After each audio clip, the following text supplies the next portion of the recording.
পরীক্ষায় ভালো ফলাফলের জন্য 100% পরীক্ষিত কিছু আমল দিব ইনশাআল্লাহ তাআলা। পরীক্ষায় ভালো ফলাফল আসবেই আসবে। অনেক বড় বড় ইসলামিক স্কলাররা তারা কোরআন এবং হাদিস লব্ধ জ্ঞান থেকে গবেষণা করে 3টি বিষয়কে বাছাই করেছেন। কয়টা বিষয়? 3টি জিনিস যদি কোনো শিক্ষার্থী পালন করে, পরীক্ষার আগের রাতেও যদি করে, পরীক্ষার হলে গিয়েও যদি করে, ইনশাআল্লাহ তাআলা তার ভালো ফলাফল আসবে। দেখো, প্রত্যেকটা স্টুডেন্টের স্বপ্ন সে খুব ভালো রেজাল্ট করবে, ঠিক কিনা? আছে না? এই যে যুবক বন্ধুরা, স্বপ্ন আছে না? আছে। বর্তমান কিন্তু আমাদের পরীক্ষা চলছে, আলহামদুলিল্লাহ।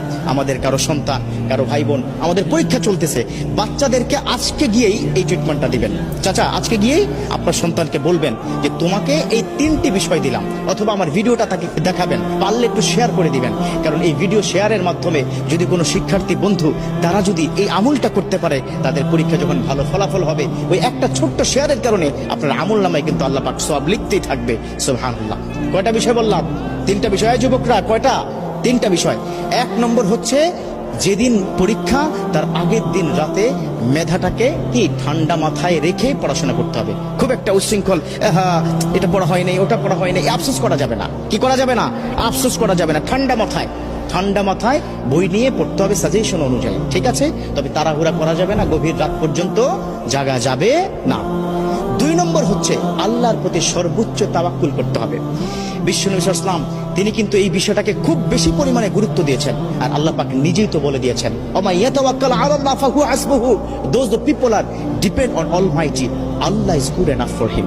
অতএব আল্লাহর প্রতি তাওয়াক্কুল রাখতে হবে। আল্লাহ, পরীক্ষার হলে কালকে যাব, আল্লাহ তুমি পরীক্ষায় প্রশ্নগুলো কমন করে দিও, প্রশ্নগুলো কমন করে দিও, প্রশ্নগুলো কমন করে দিও। এটা 2 নম্বর, আল্লাহর প্রতি তাওয়াক্কুল রাখতে হবে। আল্লাহর কাছে চাইলে আল্লাহ ফেরত দেন না। উদউনি আস্তাজিব লাকুম, আল্লাহ পাক নিজে বলে দিয়েছেন, ও আমার বান্দারা, ও আমার গোলাম, ও শিক্ষার্থীরা, আমাকে বলো, তোমার সমস্যার সমাধান করে দিব, তোমার ডাকে আমি সাড়া দিব। সুবহানাল্লাহ। চাইবেন কার কাছে? আল্লাহর কাছে। আজকে গিয়ে সন্তানকে বুঝাবেন, বাবা পড়াশোনা যাই করো না কেন, তাওয়াক্কুল করবে কার উপর? আল্লাহর উপর। 3 নম্বর, এই 3 নম্বরটা একটু লম্বা, বাট এই আমলটা কিন্তু করতে হবে। 3 নম্বর আমলটা হচ্ছে, তুমি যখন পড়তে বসবে তখন রব্বি জিদনি ইলমা এটা পড়বে। রব্বি ইয়াসসির ওয়ালা তুআসসির ওয়া তাম্মিম আলাইনা বিল খায়র, কোরআনের কিন্তু আয়াত। এটা 2 সূরা থেকে 2টো আয়াত সংমিশ্রণ করে অনেক আল্লাহর ওলিরা তাদের যারা অনুসারী তাদেরকে বলেছেন যে এই 2টো আয়াত যদি কোনো সন্তান পড়তে থাকে, তিনি যা পড়বেন দ্রুত মুখস্থ হবে এবং সেটা মাথায় থাকবে। কথা ক্লিয়ার?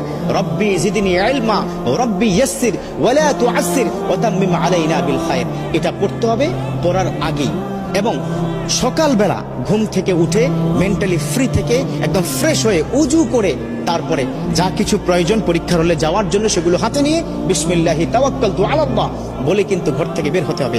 একটা টিপস দিব, সেটা হচ্ছে পিতামাতার কাছে একটু দোয়া চাইতে হবে। আল্লাহু আকবার। একটা কথা কি মাথায় রাখবে, এই পিতামাতা যদি তোমাকে দোয়া করে দেয়, পৃথিবীর কোথাও তুমি ঠেকবে না। পরীক্ষার হল তো স্বাভাবিক একটা বিষয়। এবার পরীক্ষার হলে প্রবেশ করার পরে বিসমিল্লাহ করে পরীক্ষার হলে প্রবেশ করবে। আমরা বর্তমান সময় আমরা কি দেখি, আমাদের সময় ছিল যে পরীক্ষার হলে গেলেই বন্ধু বান্ধব হই হুল্লোড়, চিৎকার চেঁচামেচি, তুই কি এটা কি পড়েছিস কিনা, এই কি ব্যাপার, কি দোস্ত তোর কি খবর, এই ধরনের কথা বলা যাবে না। একদম চুপচাপ ঠান্ডা মাথায় নিজের সিটে গিয়ে বসে আল্লাহকে ডাকতে হবে। একটা কোরআনের আয়াত শিক্ষা দিই, খুব মনোযোগ। হাসবুনাল্লাহু ওয়া নি'মাল ওয়াকিল, নি'মাল মাওলা ওয়া নি'মান নাসির, এই কোরআনের আয়াতটা পড়তে হবে। হাসবুনাল্লাহু নি'মাল ওয়াকিল, নি'মাল মাওলা ওয়া নি'মান নাসির। এবার প্রশ্ন হাতে কি পেয়ে গেছো? প্রশ্নটা হাতে পেয়ে সাথে সাথে না উল্টিয়ে 2টো কাজ করবে। একটা হচ্ছে উপর করে প্রশ্নটা রেখে সুবহানাল্লাহি ওয়া বিহামদিহি সুবহানাল্লাহিল আযীম, এই তাসবিহ পড়ার পর ওই যে আমি শিক্ষা দিলাম না, সেটা কি রব্বি জিদনি ইলমা, রব্বি ইয়াসসির ওয়ালা তুআসসির ওয়া তাম্মিম আলাইনা বিল খায়র, এই কোরআনের 2টো আয়াত পড়ে বিসমিল্লাহ করে যখন প্রশ্নটা দেখবে, যদি কোনো কারণে কমন নাও পড়ে, no tension, don't worry, don't be frustrated, হতাশ হওয়া যাবে না।